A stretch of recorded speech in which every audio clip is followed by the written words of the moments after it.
प्राचार्य जी, शिक्षकगण और मेरे प्रिय सहपाठियों, मैं शानवी कक्षा 5वीं की छात्रा आप सभी को उधम सिंह के बारे में बताने जा रही हूँ। जलियांवाले बाग का किस्सा, जलियांवाले बाग का किस्सा भूल ना वो पाया था। मिट्टी और कौम के प्रति उसने अपना फर्ज निभाया था, अपना फर्ज निभाया था। बैसाखी का पर्व था, बैसाखी का पर्व था, फसलें नहीं आई थी, मेहनत के फल की चारों ओर बधाई थी, चारों ओर बधाई थी।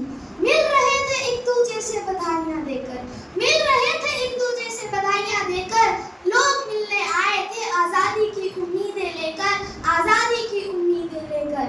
उन्हीं उम्मीदों को कुचल गया डायर, उन्हीं उम्मीदों को कुचल गया डायर, जब कर्कश ध्वनि में चिल्लाया फायर, चिल्लाया फायर। गूंजती रही मासूमों की सिसकियां कानों में, गूंजती रही मासूमों की सिसकियां कानों में।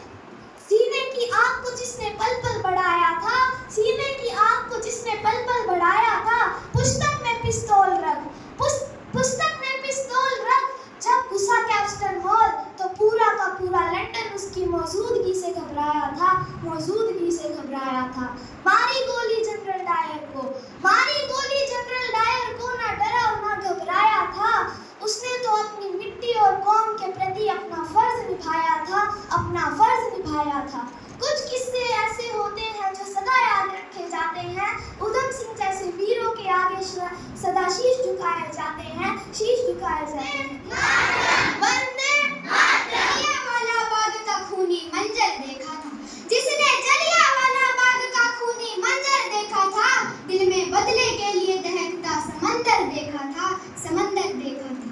21 साल इंतजार किया, 21 साल इंतजार किया उस एक लम्हे का, लंदन के सीने में जाकर जिसने डायर को मारा था, मारा था। आदरणीय प्रधानाचार्य जी, शिक्षकगण और मेरे प्यारे साथियों को मेरा प्रणाम।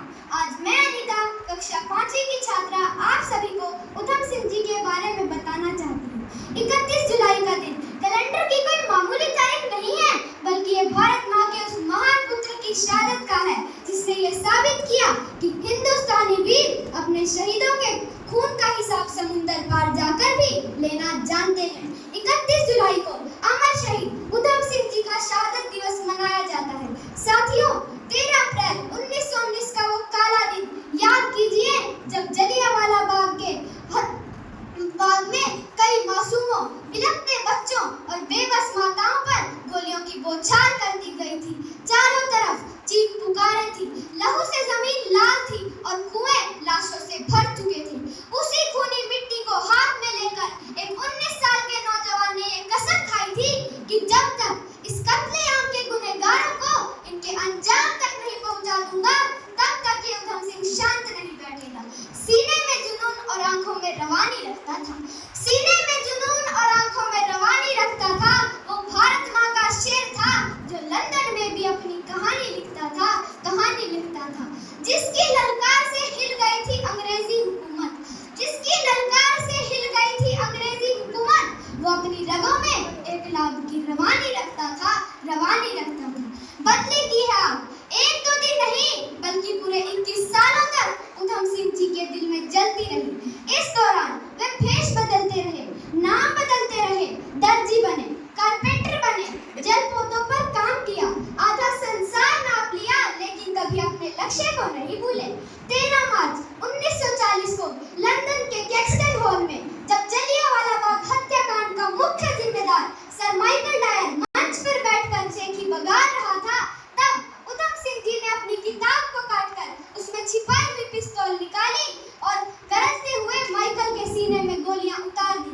गोली चलाने के बाद वे भागे नहीं, न ही उन्होंने जान बचाने की भीख मांगी। उन्होंने अपनी पिस्तौल नीचे रखी, मुस्कुराए और सीना चौड़ा करके अपनी गिरफ्तारी दी। जब अंग्रेज अदालत में उनसे उनका नाम पूछा गया तो उन्होंने किसी धर्म का दायरा नहीं चुना, उन्होंने गरजते हुए अपना नाम बताया, राम मोहम्मद सिंह आजाद। यह नाम अंग्रेजों के मुंह पर एक तमाचे की तरह था कि भारत